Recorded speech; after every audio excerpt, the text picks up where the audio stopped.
Hello everyone, good morning, Radhe Radhe. कैसे हैं आप सब? आई होप आप सब अच्छे होंगे और आप सबकी स्टडी भी अच्छे तरीके से चल रही होगी। तो मैं भी बहुत अच्छी हूँ। मेरे दिन की शुरुआत सुबह की 5:30 बजे आज होती है, क्योंकि आज मैं आधा घंटा लेट थी। तो सबसे पहले भगवान जी का आशीर्वाद लेने के बाद मैं बेडशीट वगैरह सही करती हूँ, क्योंकि आगे अभी अपना रूटीन जो स्टडी रूटीन है वो मैं अभी आप सभी के साथ शेयर करने वाली हूँ। उसके बाद मैं धरती माता का आशीर्वाद लेती हूँ और अपने दिन की शुरुआत करती हूँ। तो चलिए आज का अपना टारगेट भी दिखाती हूँ एंड स्टडी जो हमारा रूटीन है वो भी मैं आप सभी के साथ शेयर करती हूँ। तो वीडियो में पूरा एंड तक जरूर बने रहिएगा, क्योंकि वीडियो इस वाले टॉपिक बहुत ही इम्पोर्टेंट है। जैसे कि आपको थंबनेल देख के पता लग गया होगा कि आज हम किस टॉपिक पे बात करेंगे, तो उस टॉपिक को थोड़ा सा ध्यान से सुनिएगा और मैं ऐसे कुछ टिप्स भी दूंगी जिससे आपका मैथ बहुत ही बेटर हो जाएगा, बहुत ही अच्छे तरीके से आप इम्प्रूव हो सकेगा। तो उसके बाद मैं आती हूँ कैलकुलेशन करने के लिए, और कैलकुलेशन की छोटी सी बुक इंस्पेक्टर चालीसा, जिससे मैं कैलकुलेशन करती हूँ।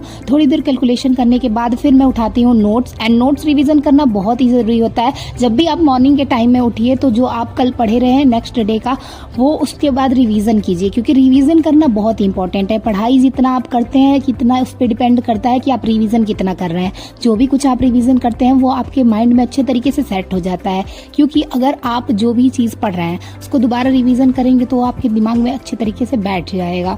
उसके बाद बाहर का व्यू देख सकते हैं, बहुत ही प्यारा मौसम हुआ था। एंड जैसे कि मैं आज का टारगेट दिखाती हूँ। मैथ में एवरेज, रीजनिंग में मैथमेटिकल ऑपरेशन, हिस्ट्री में मुगल वंश, पॉलिटी में नियंत्रक महालेखा परीक्षक, फिजिक्स में ध्वनि, केमिस्ट्री में विलयन एंड मिश्रण और बायोलॉजी में कंकाल तंत्र, कंप्यूटर में मेमोरी पढ़ना था। तो ये हमारा छोटा सा टारगेट था। उसके बाद स्टार्ट करते हैं सबसे पहले मैथ से। तो मैथ में अपने जो भी मैंने चैप्टर को पढ़ा है उसका रिवीजन करना जरूरी होता है, तो क्वेश्चन प्रैक्टिस करती हूँ। तो क्योंकि मैथ में आप रिवीजन कर नहीं सकते, क्वेश्चन प्रैक्टिस कर सकते हैं। और वीडियो में पूरा एंड तक जरूर बने रहिएगा, क्योंकि लास्ट में ऐसे कुछ टॉपिक्स बताने वाली हूँ जो मैथ और रीजनिंग के लिए बहुत ही इंपॉर्टेंट है। अगर आपका मैथ वीक है तो आप किस तरीके से मैथ को स्ट्रांग कर सकते हैं, उसके भी कुछ तरीके हैं जो कि आप अगर ट्राई करें, अगर अपने पे वो अप्लाई करें तो शायद आपका मैथ बढ़िया हो सकता है। तो फिर मैं रीजनिंग की रीजनिंग में क्वेश्चन प्रैक्टिस करती हूँ।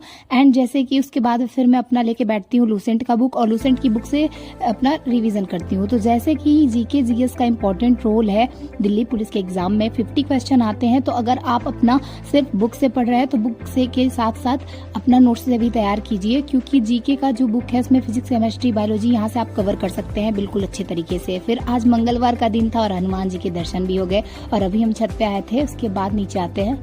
तो दोस्तों आज हम कुछ ऐसे टॉपिक्स की बात करेंगे जो कि अगर आप जिसको कवर कर लेते हैं, तो जिनका मैथ वीक है और जिनका यहाँ तो सिलेबस अभी कवर नहीं हुआ है, तो इन टॉपिक को तैयार कर लेंगे तो आप आराम से अच्छे तरीके से स्कोर कर सकते हैं। तो मैथ और रीजनिंग की हम बात कर रहे हैं, तो क्या क्या हमें टॉपिक पढ़ना जरूरी है वो मैं आज आपको उस चैप्टर का नेम आपको नोटबुक पे मैं लिख के दिखा रही हूँ कि ये वाला टॉपिक आप लोग क्लियर कर लीजिएगा। तो आपका जो है सिलेबस भी अगर नहीं कंप्लीट रहेगा तो भी इस टॉपिक से अगर आप अपना कुछ क्वेश्चन रेडी कर लेते हैं अच्छे तरीके से, तो उस टॉपिक से क्वेश्चन आ सकते हैं। क्योंकि हर बारी मॉक टेस्ट में ऐसे ही क्वेश्चन वगैरह देखने को मिलते हैं, जैसे कि जो मैंने टॉपिक आज मैं तो आप सभी अपने जोरों शोरों से तैयारी करना स्टार्ट कर दीजिए, क्योंकि अब तो टाइम कम रह चुका है, वैकेंसी आ चुकी है एंड आप सब भी फॉर्म अप्लाई कर रहे होंगे, और मैं भी कुछ दिन में जाऊंगी फॉर्म अप्लाई करने के लिए।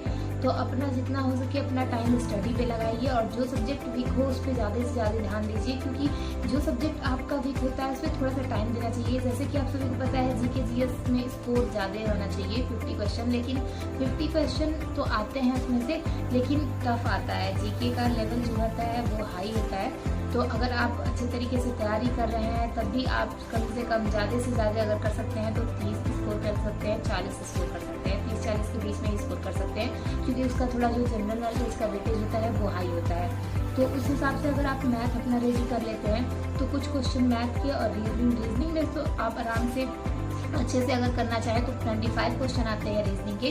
तो रीजनिंग में से आप आराम से अगर 23 कर लेते हैं तो भी बहुत अच्छी बात है, और कंप्यूटर में लगभग 8 क्वेश्चन कर लेते हैं तो भी बहुत बड़ी बात है। तो अपना ये जो स्कोर है मैथ एंड रीजनिंग का, तो रीजनिंग तो आई होप सबका ही सही होगा, जिसमें रीजनिंग का कुछ ऐसे टॉपिक है जो कि थोड़ा बहुत हार्ड है, बाकी सब रीजनिंग के टॉपिक ठीक है, और मैथ काफ़ी ऊपर होता है।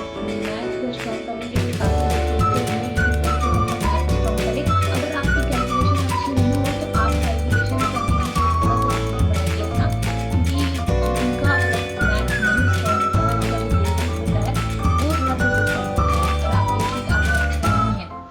अगर आपको कैलकुलेशन करने में दिक्कत आती है तो थोड़ा सा अपनी कैलकुलेशन पे ध्यान दें। उसके बाद अगर आप क्लास लेंगे तो क्लास लेने के बाद उसी टाइप के क्वेश्चन सॉल्व कीजिए जिस टाइप के सर ने क्वेश्चन सॉल्व किया है, क्योंकि इससे ये होगा कि अगर आप इस चीज़ को पढ़ते हैं और उसी टाइप के क्वेश्चन सॉल्व कर रहे हैं तो आपको थोड़ा सा कॉन्फिडेंस आएगा कि हाँ यार इतना क्वेश्चन इसी तरीके से मैं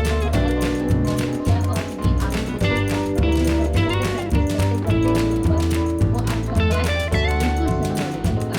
कॉन्फिडेंटली थोड़ा सा आप थोड़ा सा कॉन्फिडेंस दिखाइए और नीट बैठिए। इस पर आप इस सब्जेक्ट पे अपना टाइम नहीं देंगे, अच्छे तरीके से नहीं लेके बैठेंगे तब तक आपका कहीं से सब्जेक्ट अच्छा हो जाएगा। क्योंकि किसी चीज़ को पाने के लिए मेहनत तो करना पड़ता है। उसके लिए अगर आपको सब्जेक्ट आपका वो है तो उससे आपको टाइम तो देना ही पड़ेगा किसी भी तरीके से।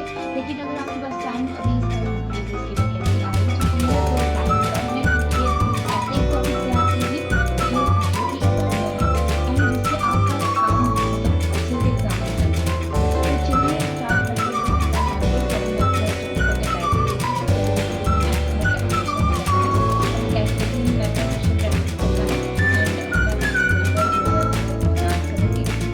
तो चलिए ये मैं आपको कुछ टॉपिक दिखा रही हूँ स्क्रीन पे, आप इसको अपने नोटबुक पे लिख लीजिए और इसको बिल्कुल बेसिक से आप तैयारी कर लीजिए। नंबर सिस्टम का, टाइम एंड वर्क का, जो टाइम एंड स्पीड एवरेज है, इसके जो छोटे छोटे टॉपिक्स हैं इसको अच्छे तरीके से क्लियर कर लीजिए, कवर कर लीजिए। इसके बाद फिर मैं आपको कुछ रीजनिंग के भी टॉपिक्स दिखा रही हूँ जिसको आप अपने नोटबुक पे नोट कीजिए एंड इस छोटे छोटे टॉपिक को क्लियर कीजिए जो कि बहुत इंपॉर्टेंट है। इसमें कि 13 चैप्टर ही हैं जो कि अगर आप अपने नोटबुक पे लिख लेते हैं एंड उसको एक एक करके प्रैक्टिस करेंगे, जो कि ये प्रीवियस ईयर के कुछ ऐसे टॉपिक्स थे जिनसे पहले ही क्वेश्चन आ चुका था, तो मैंने इस पे आप सभी को ये मैंने सोचा कि इंपॉर्टेंट जो टॉपिक हैं वो मैं आप सभी को दिखा देती हूँ और इसके अकॉर्डिंग आप अपनी तैयारी कर सकते हैं। बिगनर्स हैं जो कि बिल्कुल भी बेसिक से तैयारी करना चाहते हैं और स्टडी करना अभी स्टार्ट किए हैं तो इन टॉपिक को बस क्लियर कर लीजिए, ज़्यादा से ज़्यादा प्रैक्टिस कर लीजिए तो आपका 100% सिलेक्शन पक्का है। एंड मैं भी वही कर रही हूँ जो मैं आप सभी के साथ आप सभी को सजेस्ट कर रही हूँ। तो अभी रात के लगभग 11 बज चुके थे, मैंने स्टडी कंप्लीट कर लिया था। मिलते हैं आपसे नए टारगेट के साथ। राधे।